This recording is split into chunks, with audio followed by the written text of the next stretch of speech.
Grabe mo, pagkalidan. Ay!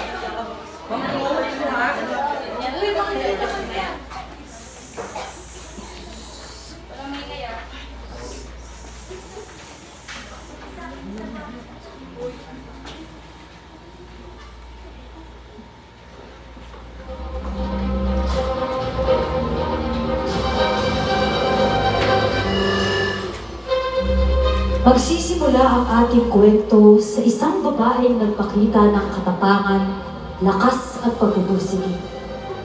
Taong 1762, sa bayan ng Vigan, ang kalagayan ng mga Pilipino ay tulad ng mga aliping walang tingin.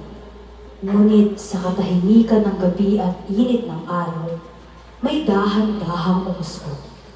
Isang revolusyon at isang babaeng walang kinakatakutan na handang ipaglaban ang bansang Pilipinas.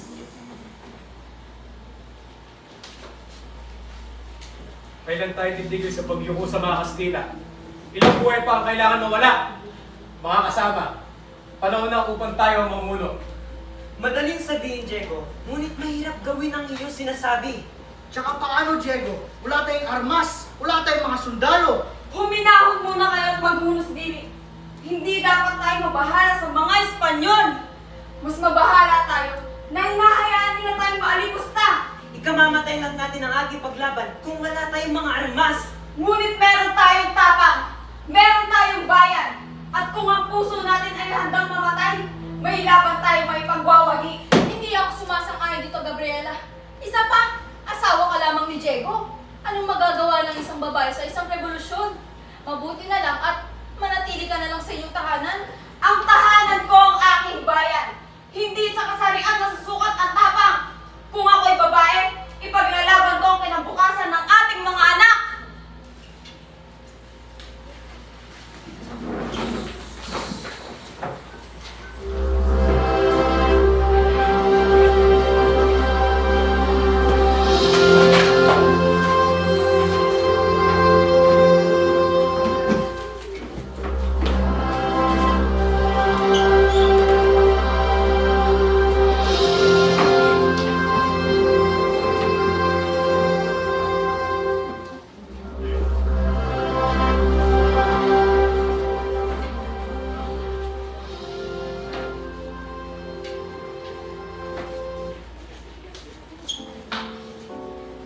Anong ginagawa mo, mahal? Isang bandila, hindi para sa nakatataas, hindi para sa bayan. Ang bawat tahi niyan ay sumisimbolo ng isang kilusan at katapaan. Sana lamang ay naisip ng ating mga kababayan na lumaban para sa bayan. Naalala mo pa ba ang ating unang pagkikita sa simbahan ng Kandon? Oo naman, naaalala ko. Akala ko isa kang mayabang na lalaki. Ngunit nakita ko ang dedikasyon sa iyong mga mata. Ikaw, nakita ko ang tama sa paningin mo. Kahit nasuot mo pa nun ang bahay sa akin. Bulayero. Aaminin ko, natatakot ako sa posibleng mangyari sa ating bayan. Lalo na sa iyo, mahal. Alam kong bawat araw ay sugal sa buhay. Ngunit ikaw ang nagbibigay lakas sa akin. Mahal kita, Diego. Mag-iingat ka sa iyong laban.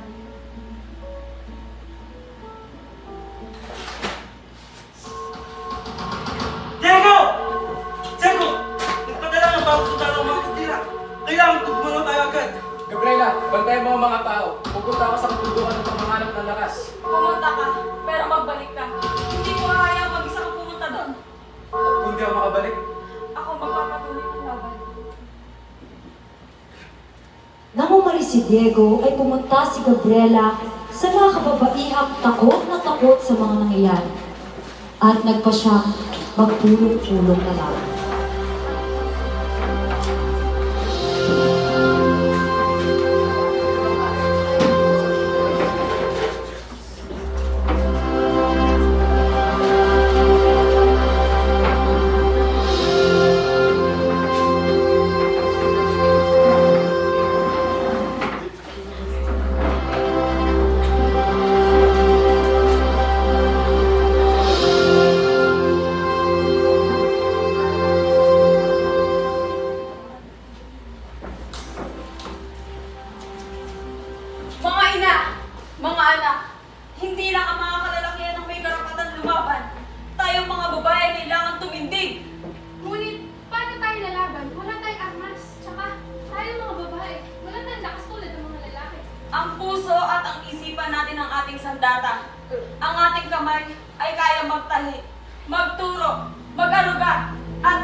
Basta kayo ako kay Gabriela. Pwede naman nating malaman kung paano umaugnay sa Hamas.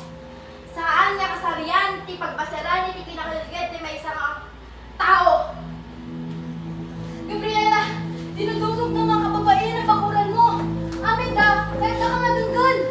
Kung gayon, tayo na kumilos.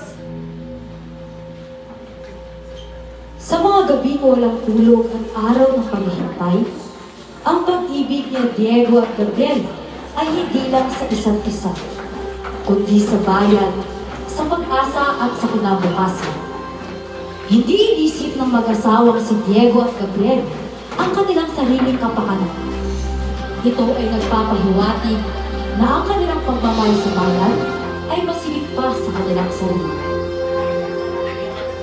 Ang laban para sa kalayaan ay hindi laging nananatiling nagpapatatag ng pagkakaisa. Sa kabila ng mga tagumpay ni Diego Sino, ay may mga kasamahang unti-unting nawawalan ng tiwala sa kanyang pamumuno. Dalawa sa kanyang mga kasamahan ay hindi na nasisiyahan sa mga desisyon ni Diego. Kaya naman ay nagpasya sila ng isang madilim na pakay. Ang pagwawakas sa buhay ng minamahal ni Gabriela Sino.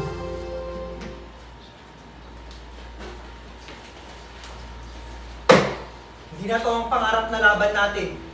Unti-unti na tayo nawawala sa ating mga gustong magawa. Hindi na ito para sa bayan, para sa kanyang sarili na lang. Kailangan na natin kumilos. Bago pa tayo malunod sa mga desisyon niyang para sa sarili niya lamang. Tara. Lumipas ng ilang araw na hindi makikita ay nakauwi na rin si Diego. Ngunit, sa gitna ng kanilang katahimikan, darating ang hindi inaasahang pagtataksil mula sa mga kasamahang minsan na rin niyang tinuring na mga kapatid sa revolusyon.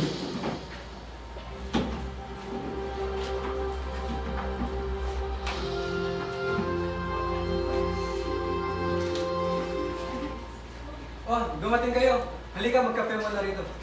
Salamat. Ngunit hindi na. Si Gabriela ba ang kailangan nyo? Sandali lang at tatawagin ko siya. Gabriela! Bakit? Bilisan mo! Tuloy mo na siya. Patawad. Ngunit kailangan kong gawin to.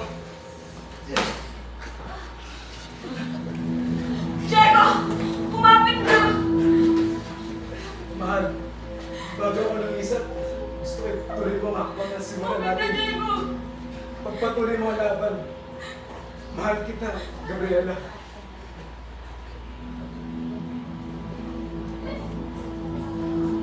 Sa mismong harap ni Gabriela, pinaslang si Diego Sino.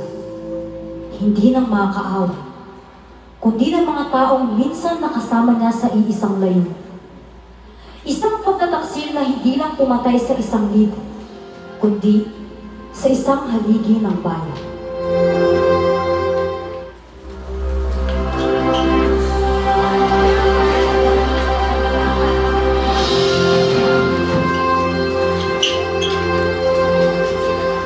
Pagkamatay ni Diego ang naging simbolo ng pagsisimula ni Gabriel ng kilos sa niliwang hakbang ng kanyang minamahal.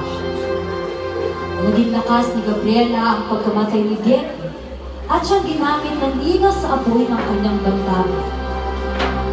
Naging udyan nito ang pagputol ng hulog sinulit sa kanyang puso. Kasabay ng pagkamatay ni Diego, ang pagsin ng isang kababaihan na magiging simbolo ng katapangan.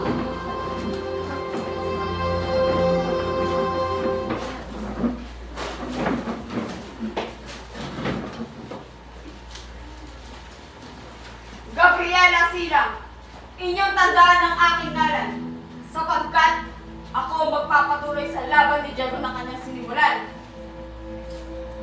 At ano ang iyong magagawa? Maasa ka bang hayaan namin mamuno ang isang babae katulad mo? At kayo, hindi ba wala rin kayong magawa? Tila hindi ninyo hinahayaang makilaban ng mga kababaihan. Namatay ang aking mahal dahil sa kapwa Pilipino. Ngayon, sabihin nyo, dapat ko pa ba kayong pagkatiwalaan at hayaang mamuno? Ipinatawag ko kayo upang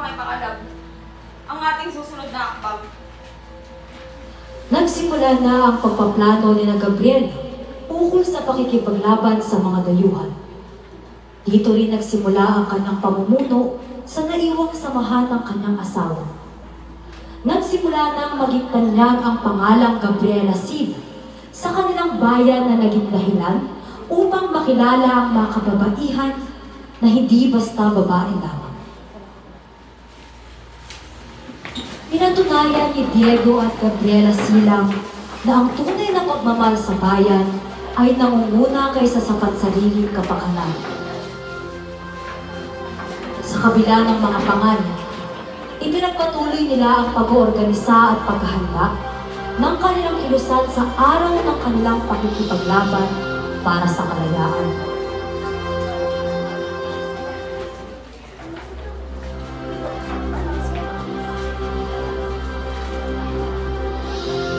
Habang papalapit ang itinakdang araw, abala ang pagsasanay ng lahat sa paggamit ng mga armas. Kabilang na ang mga kababaihan, tinuturuan upang maging handa at maprotektahan ang kanilang sarili. Samantala, nag-uwari ng isang masusing pagpaplano si Gabriel para sa mga susunod na hakbang sa kanilang laban.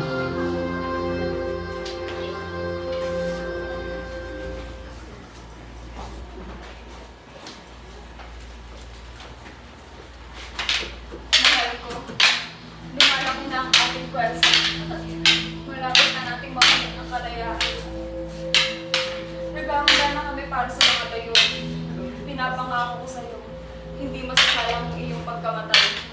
Ang revolusyon ko ay magiging buhay ko, na siya rin buhay mo. Mga kasama! Sa araw ng bukas, ang revolusyon ay magsisimula na. Kaya, ialay natin ang ating buhay para sa bayan ng Ilocos. At dumating na ang natakdang araw ng simula ng kanilang pakikipaglaban.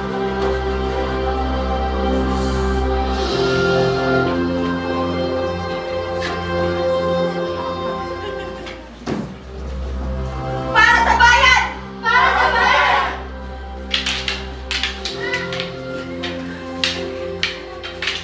Atras na! Atras! Atras! Nabahala ang mga Kastila sa nangyaring pag-aaklas ng mga Pilipino laban sa Ilocos.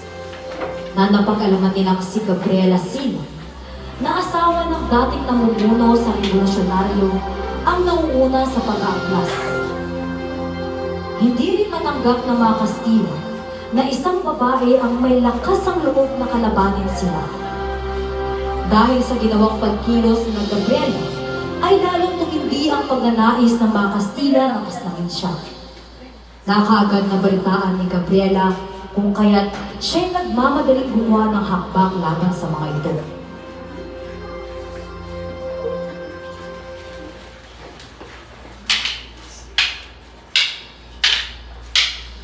Mga kasama, nagsimula ng kumilos sa mga Kastila dahil sa ating pag-aaklas. Atin ang patibayin ang ating puwersa. Siya ang dapat, dahil akong tiyak. Dahil ako'y tiyak, mas madami sila.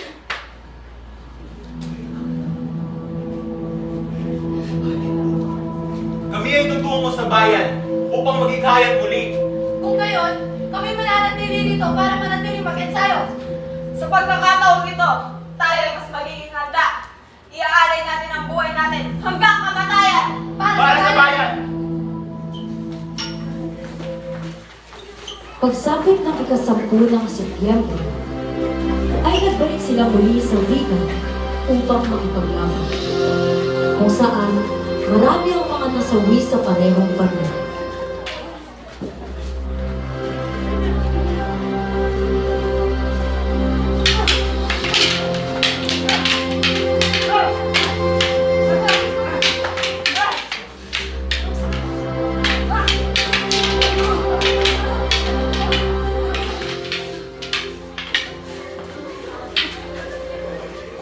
Natapos ang kanilang pakikipaglaban na si Gabriela at ang 8 tauhan na lamang ang natitira.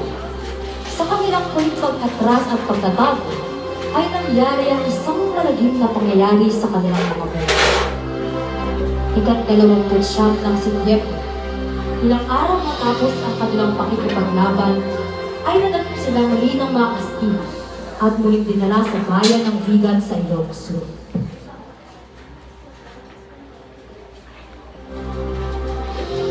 Ang revolusyon ay may halaga, at ang halaga'y hindi laging panalo.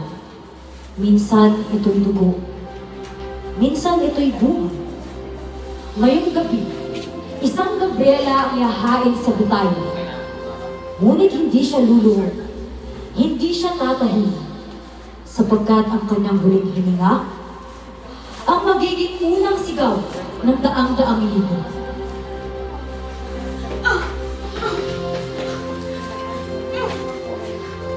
Isang babae lang?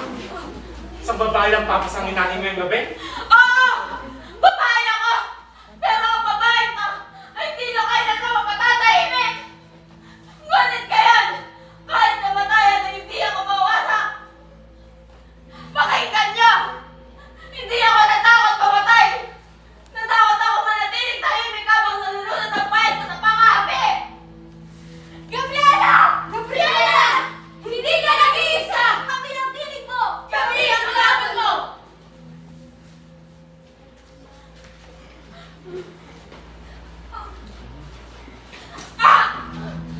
At sa huling hininga ng isang babae, isinilang ang libo-libong Gabriela.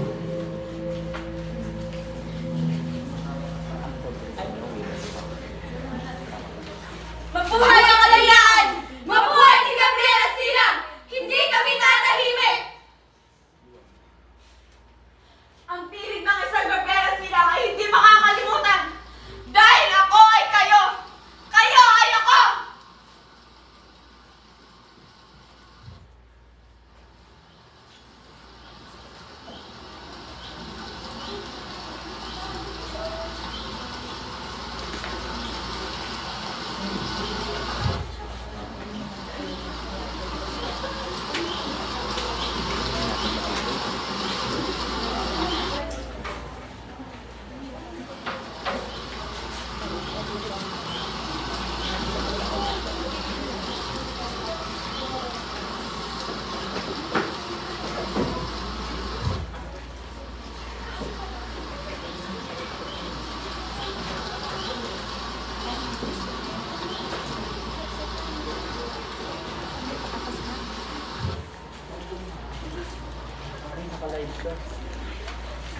Siya ni Gabriela!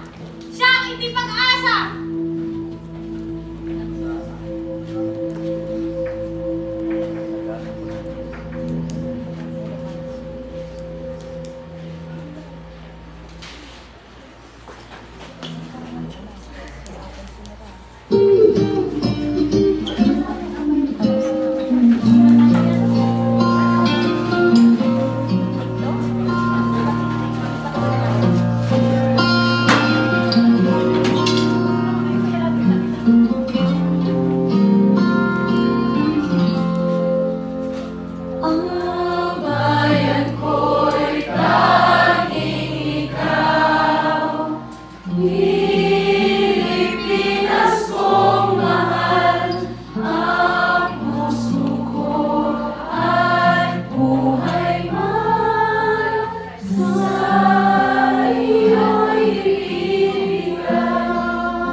Huling ko'y gagampanan na